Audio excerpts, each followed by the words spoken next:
Hola, Dios les bendiga. Qué bueno verles de nuevo por aquí. Me alegra muchísimo tenerles aquí una vez más en esta enseñanza bíblica que damos semanalmente en este canal. Espero que el día de hoy se sientan muy bendecidos a través de la palabra que vamos a estudiar. Vamos a orar. Demos gracias a Dios por la oportunidad que nos da de poder sentarnos a meditar en su palabra. Padre Celestial, en esta hora te damos muchas gracias por tu bondad y tu fidelidad.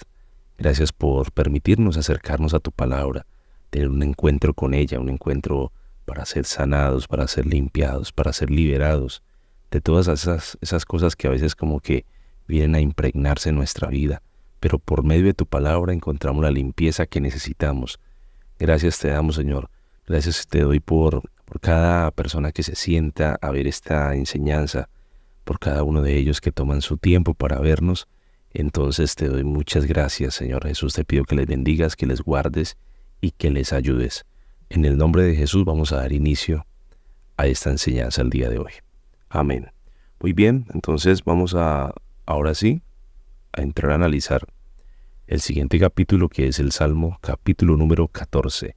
Y les confieso algo, que cuando estaba estudiando el Salmo, me pareció muy bonito, muy interesante. Bueno, aunque si les soy sincero, es el reflejo vivo de lo que en nuestra sociedad se vive a diariamente, pero me parece muy interesante la forma en la que el salmista expresa estas palabras.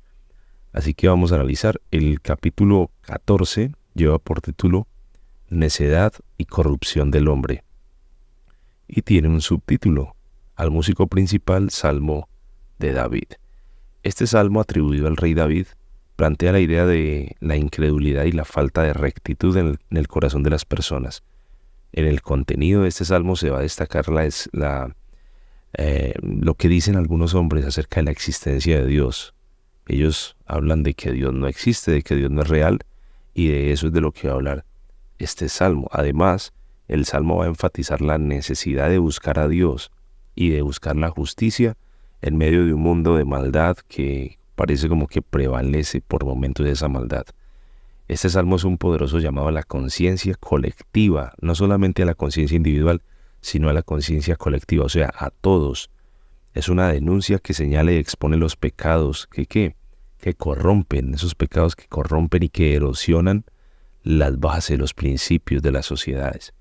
En el mensaje de este salmo se ve subrayado la negación de Dios, esa negación que hace el hombre, vuelvo y lo repito, de la existencia de Dios, diciendo de que Dios no existe, de que Dios no es real, de que Dios es una falacia, de que Dios es un cuento o un invento de algunos. Entonces, el salmista va a usar esa forma de expresar de los hombres para refutar que lo que ellos dicen no es cierto. De eso es que va a hablar el Salmo capítulo número 14. Bien, como siempre lo hacemos, dividimos el Salmo en diferentes estrofas. Este Salmo lo vamos a dividir en 4 estrofas. La primera estrofa sería el versículo número 1, la segunda estrofa sería del versículo número 2 al versículo 3, la cuarta sería del versículo 4 al versículo 6, por acá abajo, y la última el versículo número 7 de ese último versículo. Entonces sería la división de las estrofas. Primera estrofa, y como siempre lo hago, vamos a rayar aquí. Versículo número 1 para entrar entonces en materia. No olviden comprarse un marcador de estos para que subrayen la Biblia, para que escriban las cosas que consideran más importantes, para que pongan allí sus notas. Es bien importante tener uno.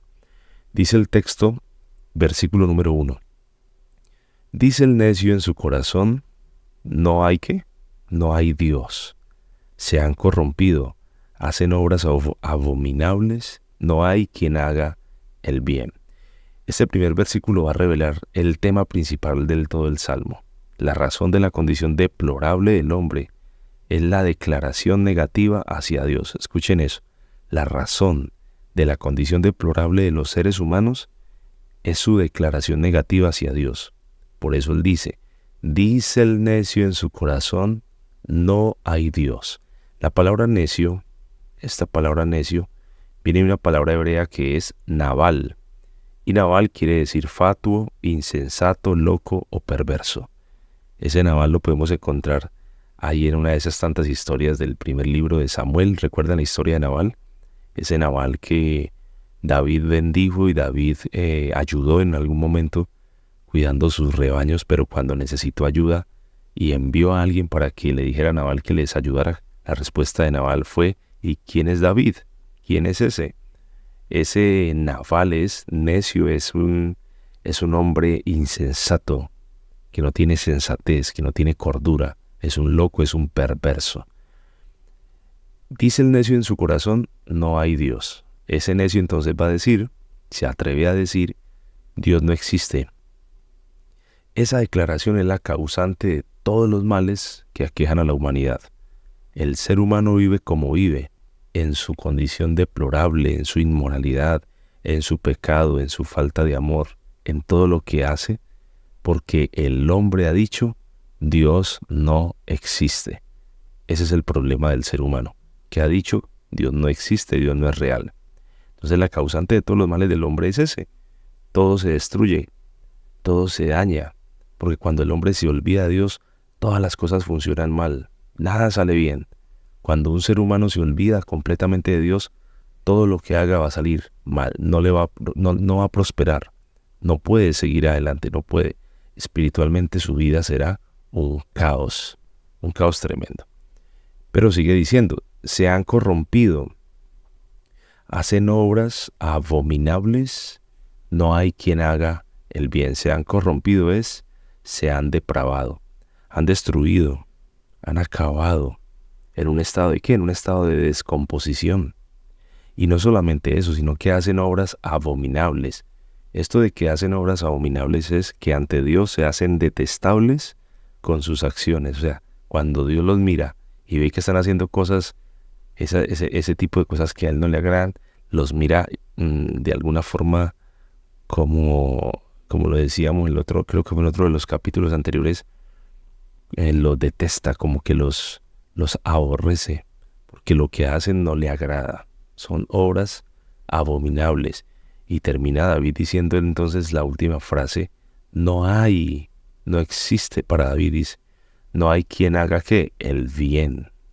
No hay quien haga el bien. ¿Por qué dice él esto? Porque dice la Biblia que cada uno se apartó por su camino. Aunque esto suena un poco fatalista, ¿verdad? Pero es cierto, el ser humano está inclinado a hacer lo que desagrada a Dios. Lastimosamente, el ser humano se inclina muchísimo por esto. Si no, examinémonos, démonos cuenta de que nosotros mismos también hemos cometido errores, también hemos fallado, también hemos pecado, también hemos hecho cosas delante de Dios que le han desagradado. Por eso entonces David dice: no hay quien haga ¿qué? El bien.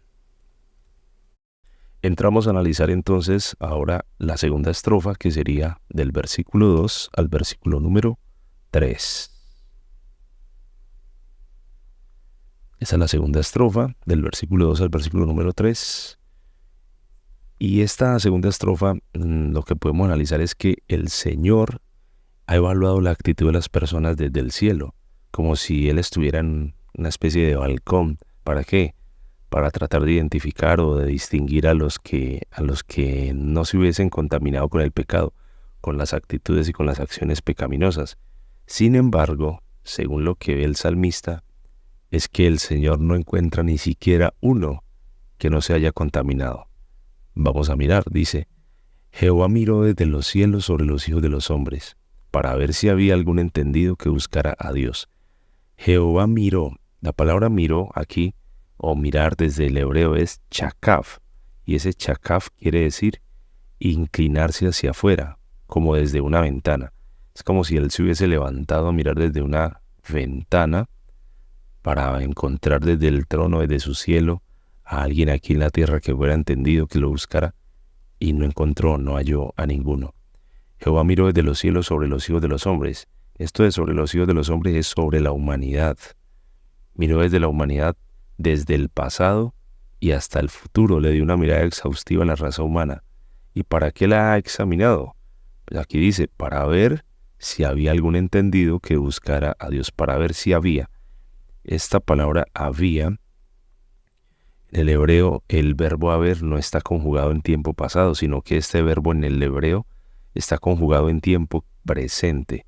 y en el hebreo dice para ver si hay, no dice si había, sino para ver si hay tiempo presente. Esto quiere decir que Dios constantemente está buscando una persona inteligente, o sea, entendido, un entendido, un inteligente que busque a Dios. Quiere decir entonces que aquellos que buscamos a Dios somos considerados las personas más inteligentes. Buscar a Dios es sinónimo de inteligencia. ¿Por qué? Porque buscar a Dios y tener a Dios es tenerlo todo. Pero si no tenemos a Dios, aunque poseamos, aunque seamos dueños de lo que querramos ser dueños, en última no tenemos nada. Porque lo más importante de nuestra vida es tener a Dios con nosotros. Eso es lo más importante. La maldad había llegado a tal grado, ante los ojos asombrados del poeta, de este salmista que escribe aquí, que la corrupción se había extendido por toda la sociedad. La maldad reinaba en el mundo. La gente que hacía el mal era la que estaba como dirigiendo todo.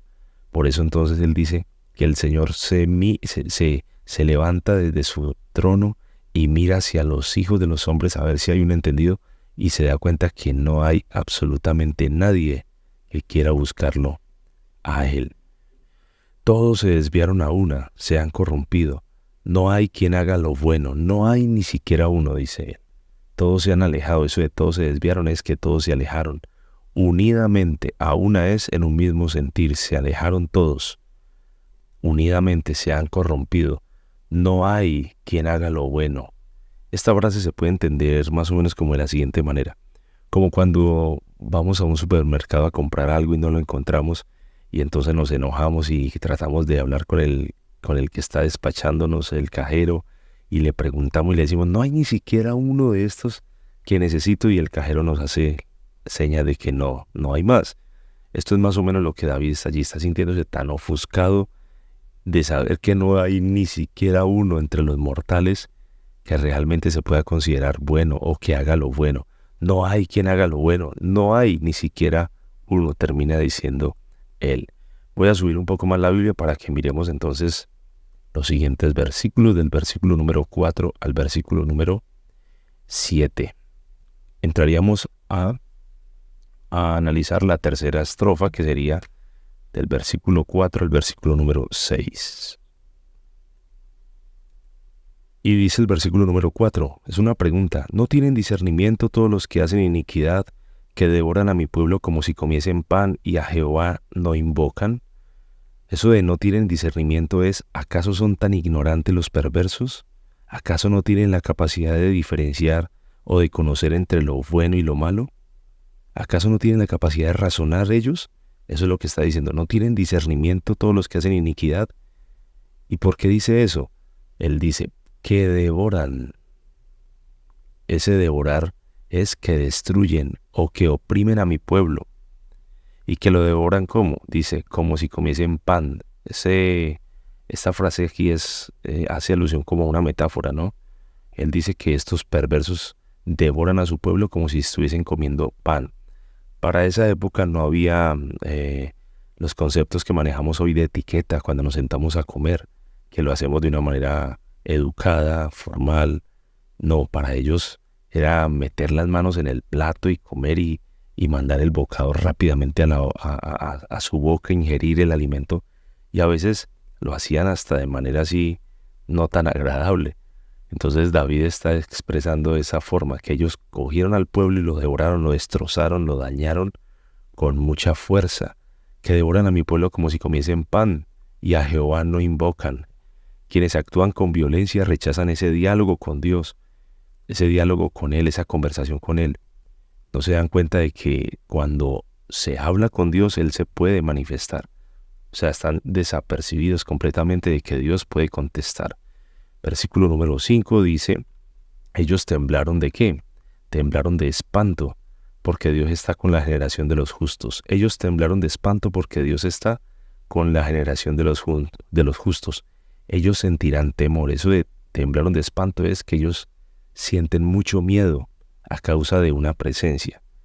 Y la presencia de la que ellos sienten miedo lo dice la parte del versículo 5. ¿Cuál presencia? Porque Dios está, tiempo presente, con la generación de los justos.